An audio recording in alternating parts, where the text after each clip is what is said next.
Okay, welcome back, everybody. Now we have state candidates for our office, candidates for state office, and they're gonna introduce themselves. I'll let Joey McIntosh with the Sierra Club of Clarksville-Montgomery County. Karen. Okay, thank you, Michelle. I just want to make sure I thank everyone who's here, everyone in the audience, all of our candidates who are here. This is a very busy time for you all. So really appreciate you taking the time, making the time to be here to talk about this. I want everyone to know that there were there are 8 candidates running for positions, these 4 positions in the state legislature. And so we're batting 50%. And thank you all for being here. The candidates did receive our questions in advance and some information materials. So they have an idea of what we're about to ask them. And I will now just ask each of the candidates to introduce yourself and tell me what districts you're running. My name is Garfield Scott. I'm running for District State Representative 68. I am State Representative Ronnie Glynn, and I am currently the State Representative for the House District Seat 67. I am City Councilperson Karen Reynolds from Ward 9, but I am currently running for State Senate District 22. I'm Allie Phillips. I am the Democratic candidate for House District 75. Okay. Thank you, candidates. So let's begin. This is a sustainability forum. Let's define sustainability. It can be defined as meeting the needs of the present without compromising the ability of future generations to meet their own needs. It encompasses and balances social, economic, and environmental factors for the benefit of the entire community. No single factor can overshadow the other 2 without becoming detrimental to all 3 factors and thus to the community. In 2023, a survey assessing the sustainability of the 500 largest U.S. cities rated Clarksville 491st, a very low position considering our rapid growth, but not the only Tennessee city with a poor ranking. Nashville was rated 156, Knoxville 248, Chattanooga 282, and Memphis 355. There's a lot of work to be done on sustainability in the state. The following 5 questions address the need for improvement, by what measures this can be achieved, and how your elected position will enable you to implement a course of action. Each candidate will have 3 minutes to speak to each of our 5 questions. Question number 1. In 2023, the United States experienced a record 23 separate billion-dollar weather disaster events, and Tennessee was impacted by 10 of those 23. The number and cost of these events have been increasing since 2020. Also in 2023, a survey by Yale University showed that 64% of Tennessee residents believe global warming is happening, and 53% think local and state officials should do more to address it. So my question, what actions will you take to improve sustainability and resilience for communities in our rapidly changing climate? Do you support incentivizing programs that reduce greenhouse gas emissions? For example, renewable energy, energy efficiency, alternative fuel and transportation and transit, etc. And why or why not? We will begin with Ms. Reynolds. Thank you. First, I'd like to say thank you to the Sierra Club and to Joanne McIntosh and team for organizing this, as well as APSU for hosting us. It's always great to have a combined initiative, and I appreciate it.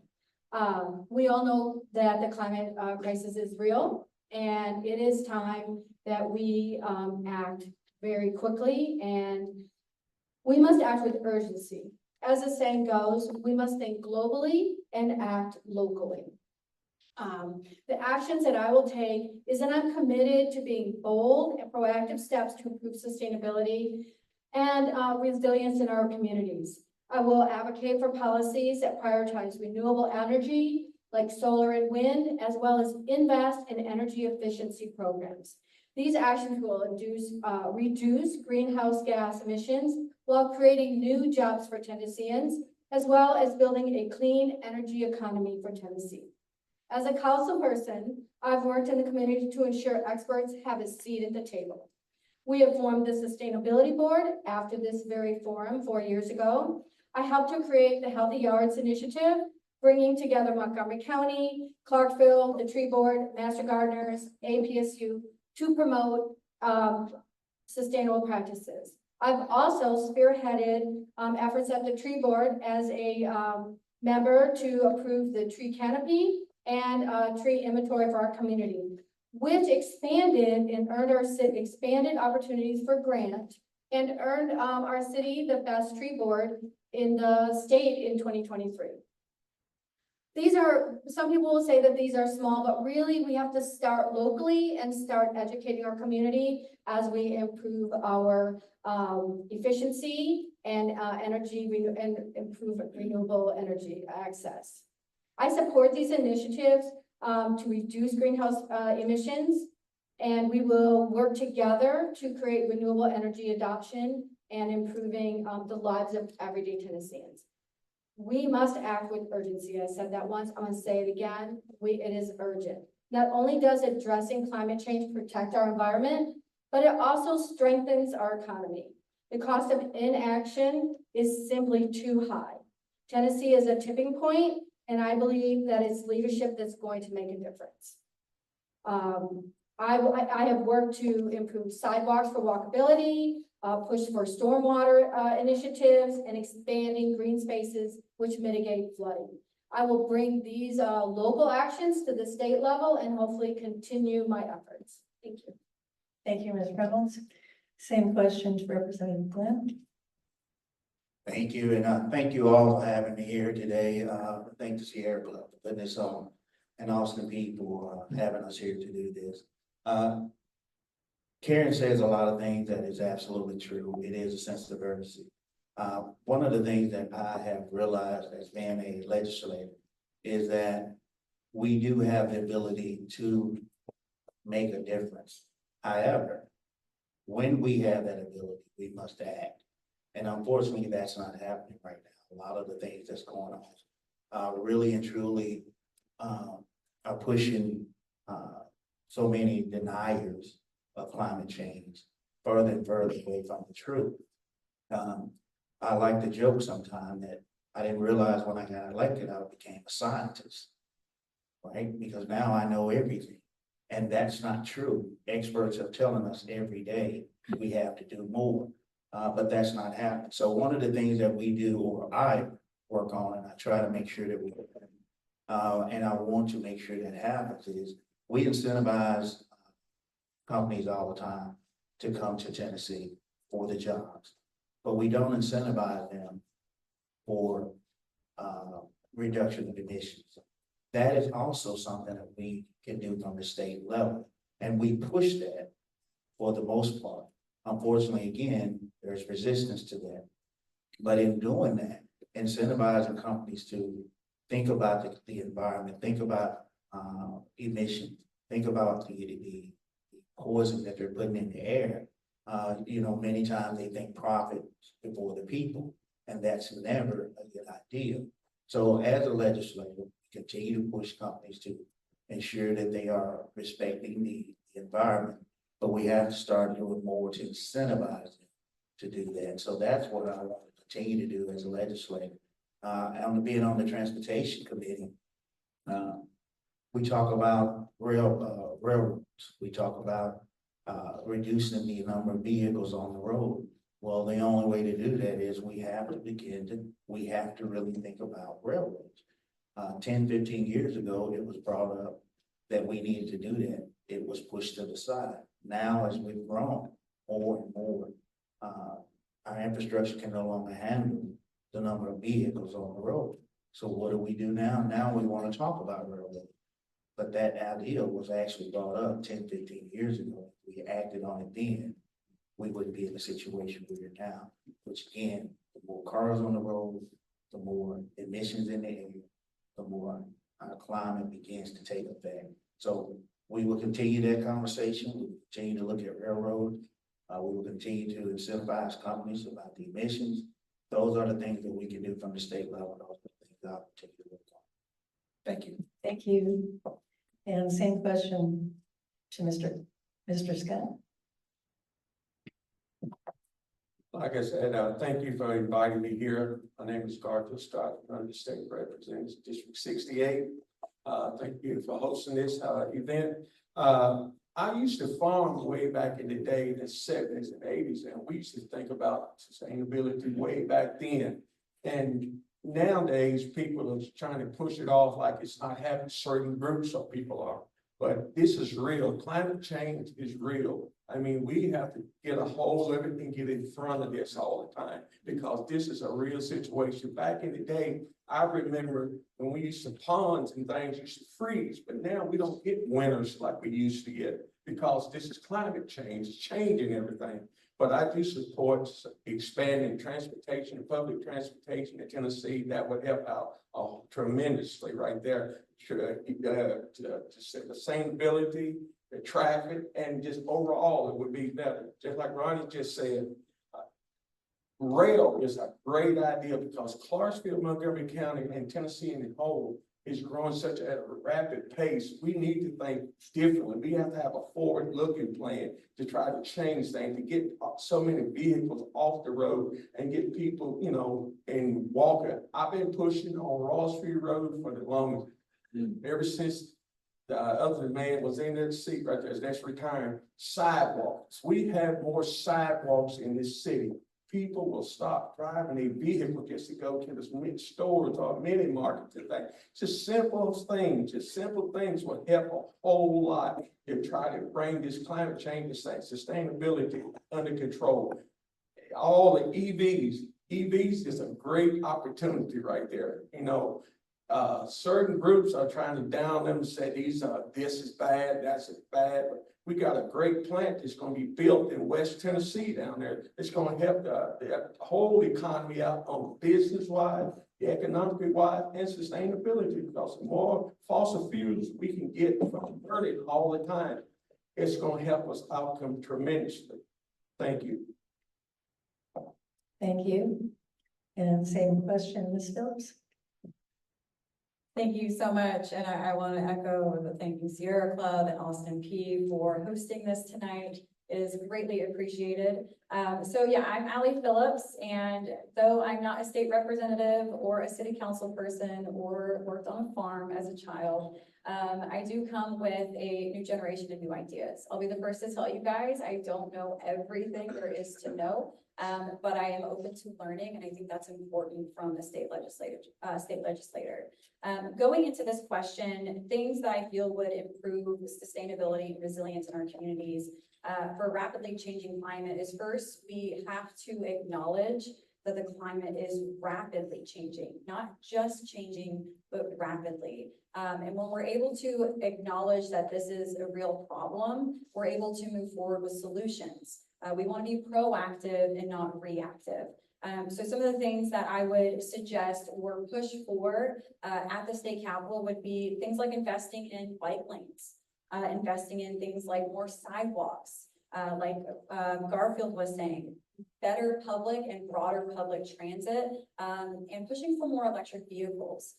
We have an opportunity to really kind of dial back on the amount of gas that we're using in the state. I know here in Clarksville, a lot of our EV users, they have a really hard time finding electric vehicle charging stations.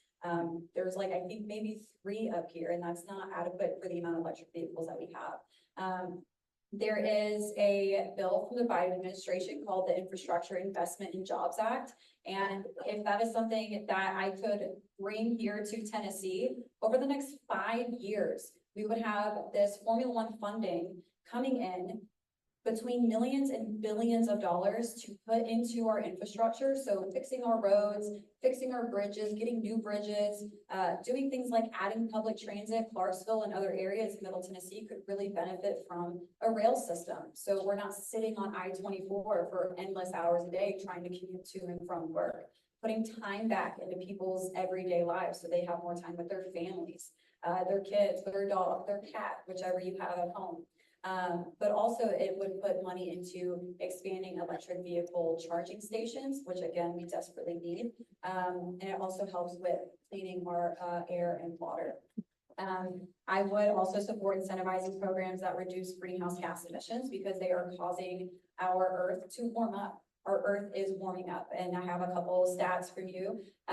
Reports from the National Centers for Environmental Info shows data that from 2011 to 2020 was the warmest decade on record. And climate.gov reports 2023 as the warmest year since global records began in 1850 by a wide margin.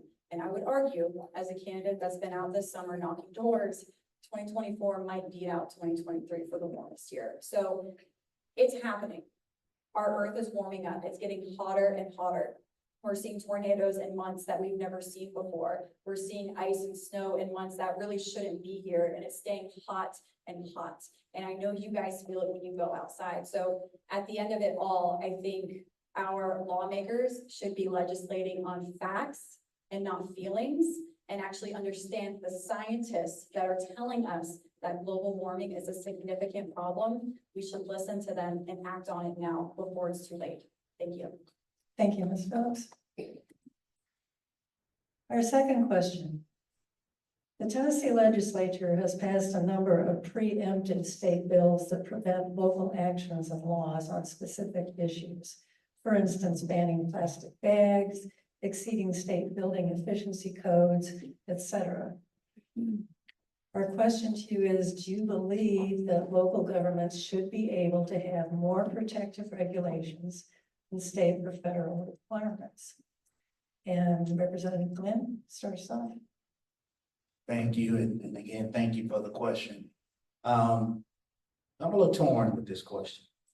I'll be honest with you. As a businessman, I understand that anytime we enact legislation upon businesses, that cost is trickled down to the consumer. On the flip side, I understand what it is that we need to be doing in terms of recycling, home efficiency. I say all that because as a home buyer, anytime a builder adds something to the home, that home is going to be financed for 30 years. So if you add a EV charger to the home and it costs $1,500, you're going to be paying for that for 30 years at whatever interest rate is there. So that's why I say I'm torn. I do believe that we do have to make sure that companies, and again, I'll go back to incentivizing. When you talk about incentivizing companies to do more with plastic, Coca-Cola actually has a system in place there where they renew or reuse their plastic bottles. Now, not all companies do what Coca-Cola do. I do believe that those companies that do not, we do need to have some sort of legislation to make them or to encourage them to do the right thing. Now, with that being said, the question is, do I think local bodies should have control? Absolutely. I do think they do. The reason being is because when you give local bodies the control, they know better than we do. It's just like being in your own home. You know more about what your home needs versus the government. I think we just watched the other night what happens when we talk about when the government gets control. We seem to mess it up. So I do think that local does have the ability or should have the ability to override certain laws if that law is not conducive to its people. So with that, I straddle the fence on. However, if the local control says we will do A, B, C, and D, then I will follow the law as it is written, and I think that's how we have to look at it. Thank you. Same question, Ms. Phillips? Thank you so much for the question. I will say a lot of it is echoed from what Ronnie says. I'm also kind of in between, in the middle on this. So I do believe that local communities should be able to make this, or sorry, local government should be able to make decisions for their communities. Because as he said, like, you know your home best, right? You don't want your neighbor telling you what to do in your house. And when it comes to local communities, the government, they know their communities best, they know what's gonna work best, they know what their people need, and their people speak up on that, and are able to tell their local governments what they need. Now, on the flip side, I do feel that state and federal protections and rules or laws could be beneficial, from keeping certain groups of communities out of the loop from everybody else. But it can also help in a way for local communities to be able to opt out. For an example, our Tennessee legislature passed a bill that would arm teachers in the state of Tennessee. Clarksville-Montgomery County Schools, they opted out of that. That is local government making that decision for their community because their community didn't want it. For me, I support that. They were able to do that. I do think when we allow communications or communities to make decisions, I think we need to have safeguards, safeguard protections in place so that the state can avoid any sort of harmful legislation happening and can step in if it is happening. So it is kind of a tricky question. It's really hard to say yes or no solid because it really depends on the type of laws that are being passed. But at the end of the day, I truly believe that local government should be able to make decisions as long as it's not harmful to their communities. Thank you. Same question, Mr. Scott? Yes, local governments are chosen by their government, by the town, the people of the town and the city. Of course, I do the same thing. I believe local government should have first choice shot at it. But then if it gets too radical, you know, some towns or states may not think like all other towns and cities and states. You know, they may be passing or forcing certain laws on the books. Just like Allie said, you know, abortion things or something like that. But it's some kind of thing. You have to be careful with all the laws, you know, in the local municipality. Because it may be a jerry-rigged system right there for the corporations or that's polluting. We don't know. So you can say yes in one hand, and then you can say no in the other hand. You see what I'm saying on that end like that? But until a certain point, locals should have the right way of it. Thank you. And Ms. Reynolds? Thank you. As a city council person, I would say that I firmly believe that local governments should have the freedom to create regulations that reflect the community's unique needs, even if those regulations go beyond the state or federal requirements. I'd like to give you an example of why I say that. We have been working the sustainability board on our environmental codes for houses.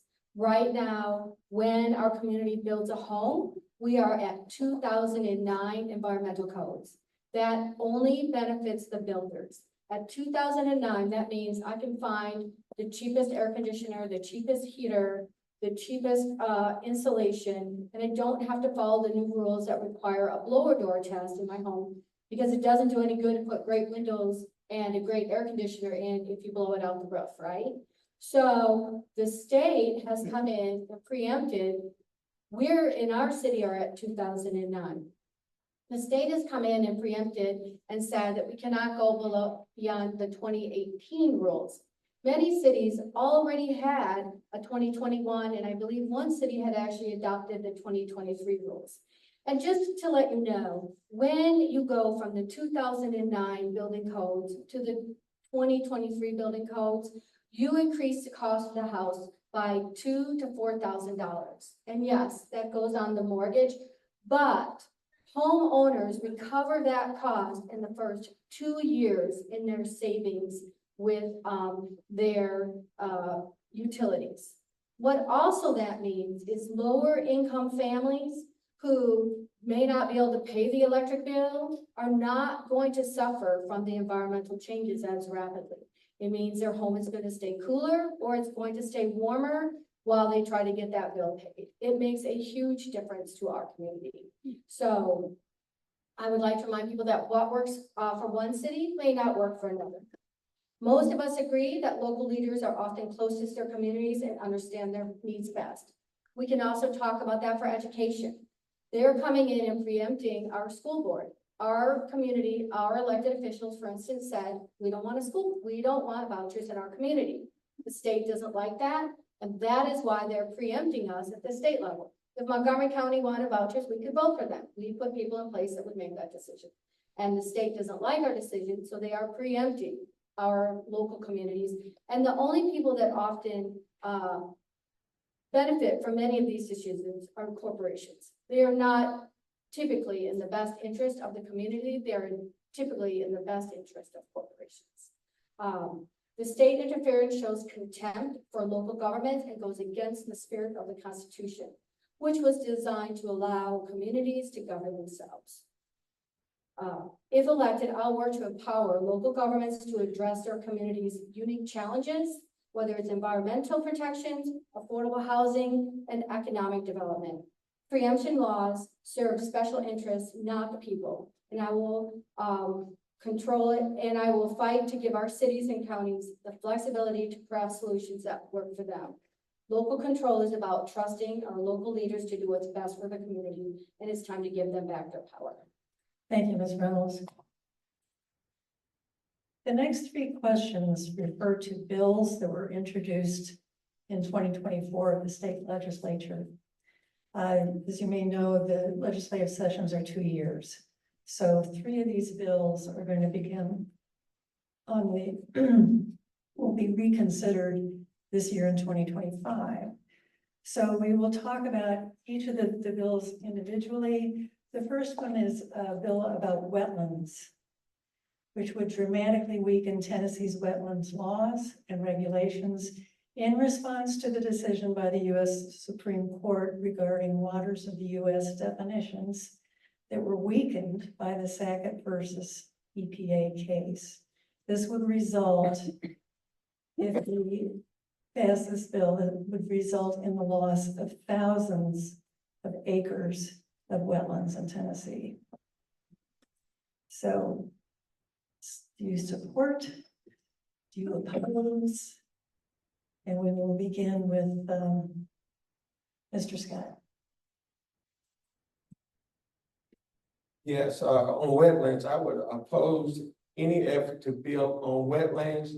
Those are both havens for wildlife and necessary to prevent flooding, because without wetland, it serves a major purpose all over the United States. You know, you go down in Louisiana down there. I remember the Hurricane Katrina down there. They had destroyed all their wetlands, and that's why that hurricane was so damaging down there. And now they're back trying to rebuild those wetlands because they saw the damage that they had caused with removing the wetland. Wetlands is a great thing to have. It's a necessary thing to have. It economically, animals, birds, all the above. The wetlands is a great thing to have. Thank you. Ms. Reynolds? Thank you. One of the biggest conversations I have as a city council person is come see the water, come see the flooding that all this construction is causing in my neighborhood. And nobody really knows the flow of water better than someone who's lived in a house for 20 years. They can walk you through where it's the cuts all the way to the source, and they can tell you what house was built on the low spot where the water used to go. So I support, I do not support weakening this, as Mr. Garfield indicated, that it protects flooding and wildlife. And the loss of these areas is really devastating to our ecosystems and communities. I think one of the things that I learned as I was researching for this question is the services provided by these systems are valued at $49,413 per acre. The total economic value of about 430,000 acres of isolated wetlands in Tennessee is approximately $21.5 billion. The average wetland loss between 2001 and 2016 cost local economies and shifted costs to the local taxpayers. Much of the cost is due to losses from increased flooding from the wetlands. We must work together to preserve our natural areas as well as our wetlands. Thank you. Thank you. And Ms. Phillips? Thank you so much. So I strongly oppose weakening our wetlands. I will state that my opponent is actually one of the co-sponsors of this bill. So me and him are not in the same boat on this. As they both said, they are extremely important. Wetlands, removing protections for 55% of Tennessee's wetlands if this bill were to pass. 55%, that's over half. This should be an area of concern for anybody who fishes, hunts, or takes in recreation, or even drinks water here in the state of Tennessee.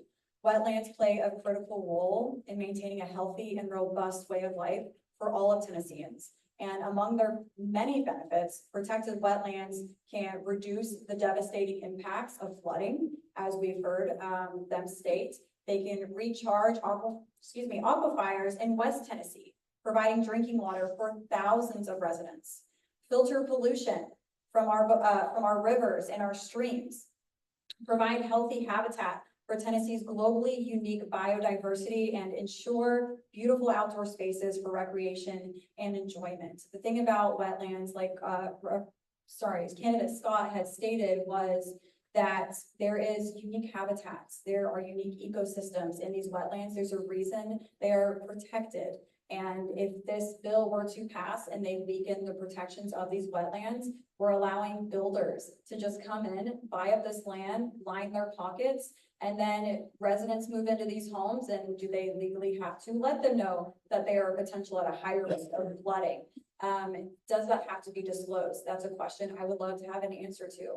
But this doesn't really help Tennesseans by weakening the wetlands. It just helps a select few that want to put more money in their pockets. So this is something I would strongly oppose in the state legislature. Thank you. And Representative Glynn? Thank you. Again, thank you for the question. Let me say it like this. The reason why this bill came up is because there's two sets of maps for wetlands. There's a state map and a federal map. What has happened is the state has declared way more land wetlands than the federal government. So what builders want is they want to utilize, believe it or not, the federal government's land map. I know, right? You're thinking, right? Republicans following the federal government. What is this world coming to? But that's what it is. They want to follow the federal government map. Why? Because it has less wetlands. So they're absolutely correct. They want to take the wetlands that the state has identified. What builders believe, and I do not agree with it. So just let me say I oppose the wetland bill. What builders believe is that everyone has declared everything a wetland. And so now they cannot build on it because it's declared a wetland. My solution to them was, why not go back to the federal government? Let's remap what actually is wetlands and make the maps more perfect. Then we know exactly what is really and truly a wetland versus what it is that, the state says. However, until that happens, or until someone does something like that, then I am totally against this bill to just take away the wetland. Because we are absolutely correct. There's flooding that's going on all across the state because builders are building wherever they so choose. And that is not right. As Allie said, if they are doing that, is it being included in the disclosure when someone buys a house? The answer is no, it's not. Are they willing to do that? No, they're not. Why? Because of, number one, if I'm looking at a disclosure that says my house was built in a wetland, chances are I'm not gonna buy that house. And you throw in the insurance cost that goes along with that. That's what they're afraid of. That's where the idea of removing these protections from the wetlands so they can build wherever they want. Because they really and truly do not want to have to deal with having to tell buyers this house was built in a wetland. Insurance rates going up. We're already going to be facing some higher insurance rates anyway because of the tornadoes. We are now going to be considered a tornado area. So there are some changes that are taking place. So I totally oppose this bill. I think it's a bad bill and they need to fix it before they go messing with the wetlands in the state. So I do oppose the bill. Thank you, Representative Lynn. The next bill we're going to look at is the bill referring to PFAS, PFAS, which are the forever chemicals, quite toxic, and a number of studies have been done that we have a lot of these chemicals in our water system in Tennessee. So the amendment to the bill, which really makes the bill, is that this would disallow permitting to entities discharging PFAS, forever chemicals, to wastewater treatment plants and allow for more testing of PFAS in the drinking water supply. So my question again is oppose or support. And we will begin with, again, Mr. Scott. I support keeping harmful chemicals waste like PFAS out of the public waterway system, allowing this would place a heavy burden on the public infrastructure. I remember when we used to farm, we used to have a lot of chemicals, raising grain and stuff like that. I mean, we had some major chemicals back in the day when we farmed. And when you read the labels on that stuff, I mean, you had to suit up in a hazmat suit just about to try to get that. And that forever chemicals, stuff like that, all it is dangerous. I mean, it is a major issue right there. I mean, companies and things like that should never be able to permanently use that kind of stuff. It should be off limit, off market almost all the time when you get an opportunity. Thank you. And Ms. Reynolds? Thank you. In case I didn't say it clearly, previously, I oppose, weakening the laws for wetlands. If I didn't say that in straight out, I'm sorry. But I do support this amendment. I read an article that was printed on January 8th, 2024 in the Tennessee Lookout. And it indicated that, forever chemicals based on a sampling by the Sierra Club. And they said, report noted a pattern. Chemicals were found at higher concentration in urbanized stretches of water, particularly downstream from industrial and municipal wastewater treatment plants, military sites, and places where sewage sludge is spread on agricultural lands for disposal. We currently live in a city that's becoming very industrialized, and we have Fort Campbell in our community, and there is currently a discussion with the Gas and Water Department to use dry sewage sludge as fertilizer on our farmlands. This amendment disallows permitting for entities discharging PFAS and calls for further studies on how best to manage and reduce these contaminants. I fully support the amendment because it prioritizes the health and safety of Tennesseans. We must take immediate action to prevent contamination of our water systems and ensure that our state does not become a dumping ground for toxic chemicals. Thank you, Ms. Reynolds. Ms. Phillips? Thank you so much for the question. So this particular one I would support, and I want to kind of go through some bullet points that I have for why. So first and foremost, protecting our farmers in rural communities is very important to me, as my district has a lot of rural area in it. PFAS, I guess is how we're saying it, are known as the forever chemicals that persist in the environment and pose serious health risks. Farmers are particularly vulnerable due to contaminated water and soil. Passing this bill helps safeguard our agricultural community and harmful exposure and costly damage. This will also help us get ahead of federal regulations. The federal government is considering stricter regulations for this chemical, the contamination. And by passing this legislation now, we proactively protect Tennessee residents and avoid being caught off guard by national mandates. Early action also reduces the financial strain of compliance and mitigates health impacts before federal intervention. The health impacts that I just mentioned, they are well documented. These chemicals have been linked to cancer, immune system damage, and developmental issues. These toxic substances are not just an environmental issue, they're a public health crisis. This bill would help mitigate long-term exposure to those harmful chemicals for Tennessee families. The benefits for affected industries is farmers and other industries impacted by this contamination face steep costs in addressing environmental cleanup and healthcare. Supporting this bill means supporting long-term economic sustainability for those businesses by creating a framework to prevent future contamination and mitigate existing damage. This chemical disproportionately affects low-income and rural areas where communities are less equipped to handle water filtration or legal battles against polluters. This legislation ensures all Tennesseans have equal protection from harmful chemicals regardless of socioeconomic status. The legislation holds industries responsible for their environmental impacts. By supporting this bill, we ensure that corporations involved in producing or using this chemical are held accountable for the cleanup and are part of the solution moving forward.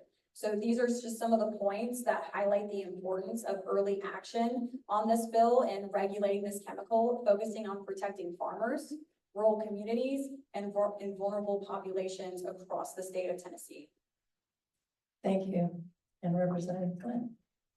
Thank you for the question, and I'm just gonna be honest with you, I had no idea what this was. Still don't.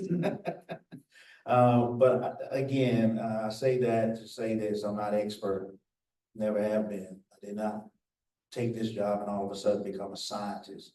But however, knowing that anytime we're talking about chemicals in our water, polluting our water, even kids know that, you know, when they see someone putting something in the water, they think, what are you doing? I have a pool. And when I'm putting chemicals in the water, my grandkids say, what are you putting in there, Pops? Even they want to know what you're putting in the water. So I will tell you, I listened to Karen, Councilperson Karen Reynolds and Allie, and I will tell you that I have to agree with what they're saying without actually knowing what this really is all about. I would need to do more research to really understand what this chemical is doing. But just by listening to them and understanding what they're saying, I would have to say I would agree with them as well, because again, those points are they're right on target, and it makes all the sense in the world. So I'll have to agree with them on that. Thank you. And our last question refers to the bill known as the Tennessee Waste Reduction and Recycling Act. This is an extended producer responsibility bill, shifting the responsibility for the glut of plastic in particular that we're trying to deal with in our landfills and so on. So in a nutshell, this bill would reduce production of packaging that ends up in landfills. It would promote and fund recycling across the state, and it would benefit local governments and consumers. So support or oppose, and we'll begin with Mr. Scott. Well, I support this bill right here because it's plastic. It's almost like a forever chemical. It's always out there. If you go to the waterways, to the ocean, to the lakes, to the river, you're gonna always see a plastic somewhere, a cup, a bottle, a plastic bag, or something all the time. So getting rid of that kind of stuff is a great idea. Most of the time when I go to the grocery store, I always carry my own little bag, so I won't have to utilize their plastic bags or paper bags. Paper bags just as bad, you know. Someone's got to cut a tree down for it. So, you know, you just do the simple thing. That's all it takes is simple things to do, and it would help out tremendously. Thank you, Mr. Scott. And Ms. Reynolds? This is my favorite question, partly because I've worked with members of the Sierra Club for several years, and I've been able to watch this bill actually start from the grassroots up, and now it's sitting for its second year to be voted on, and so it's just kind of fun to watch. I want to start my comment with a quote from Senator Heidi Campbell, who sponsored the bill. She said, Tennessee landfills are already at capacity, so it's an absolute emergency. This would provide a sustainable funding mechanism that would be a big win because the government is not going to fund this. Tennessee currently ranks 48th in the nation for its limited amount of recycling. Sending 900,000 pounds of packaging waste to landfills every year, 690 pounds per household, according to the nonprofit recycling partnership. By implementing producer responsibility, we call it the EPR, this act would hold producers responsible for waste their packaging creates and reducing the amount of material that ends up in landfills.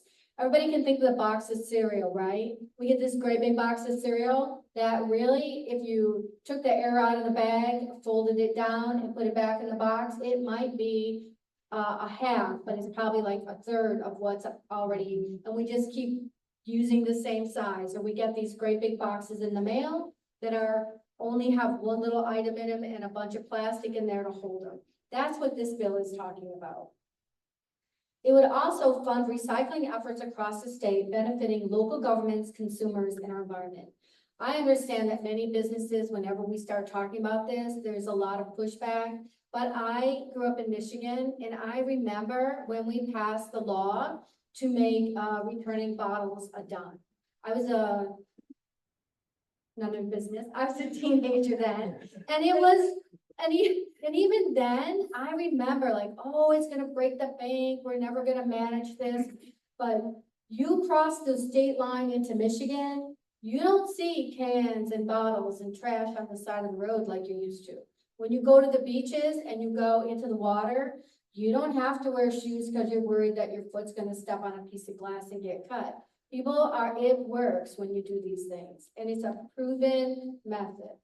I support this legislation because it does shift the responsibility to producers and encourages sustainable packaging. I would also like to say that it's very important as a state legislature that I will work to protect Tennessee's natural resources, and it will be a top priority for me. Whether it's safeguarding our wetlands, keeping harmful chemicals out of our water, and reducing plastic waste, we need strong laws that protect our environment and the health of our citizens. I understand I'm not the expert, but what I bring is I'll bring you to the table. I've worked in this with the Sierra Club for many years, and sitting at the table with them as a city council person, I can't tell you how many times I've said, okay, someone has to break that down for me. If you want me to talk about this on the floor of the council, someone's gonna have to break that down because you guys are over my head. And I'm happy to do that, and I'm known to get you to the table and get you access. And that's what our job is, and I will be that person. I will work tirelessly to pass legislation that prioritizes sustainability and resilience for our communities. Thank you. Thank you. And Ms. Phillips? Thank you so much. So yes, this is another one of those bills that I would strongly support. Reducing plastic waste, that shouldn't be a partisan issue. That should be something that we can all agree upon, regardless of your political status or affiliation, right? We are all on this planet together, and we should all want to take care of this planet, not only for ourselves and the time that we're here, but for the generations that are going to come behind us. So this is, again, this is a bill I would support. This bill would boost Tennessee's economy in a way. It would help create jobs and stimulate local businesses by expanding recycling infrastructure, turning waste into valuable resources, and reducing landfill reliance, improving recycling systems. That this bill would enhance access to recycling programs across the state, which we desperately need, making it easier for Tennesseans to reduce waste and contribute to more of a sustainable future. Cleaning up litter pollution in our state We're fortunate enough that we're not a shoreline state, so we don't have a lot of, pollution to worry about as it comes to our ocean waters. But if you walk by any of our lakes or rivers, you will see a lot of trash and plastic. And why?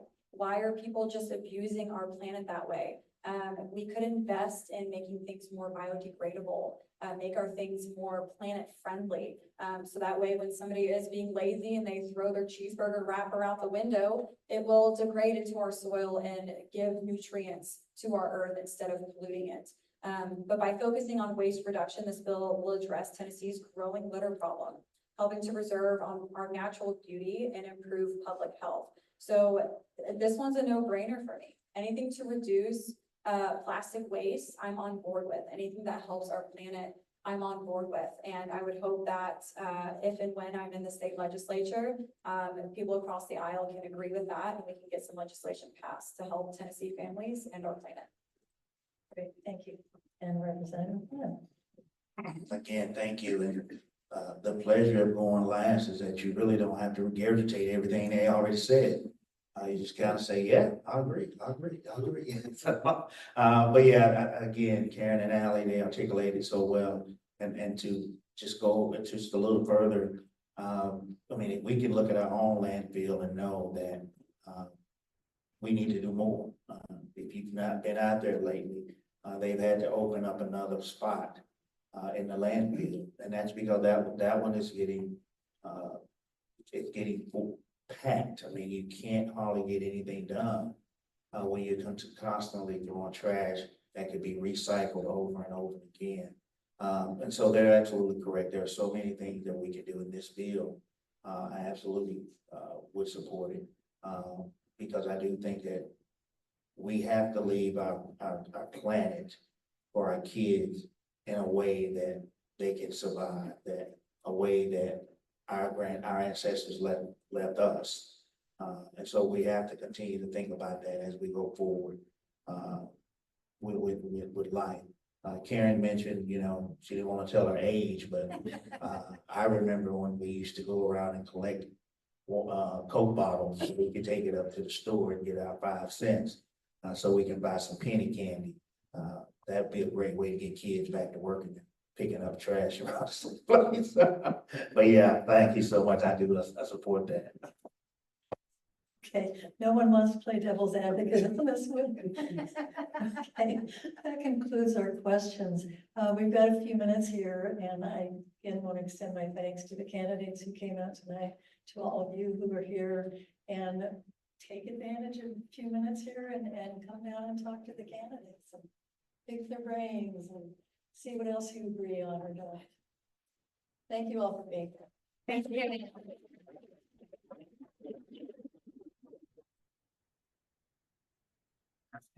Hey, happy to stop.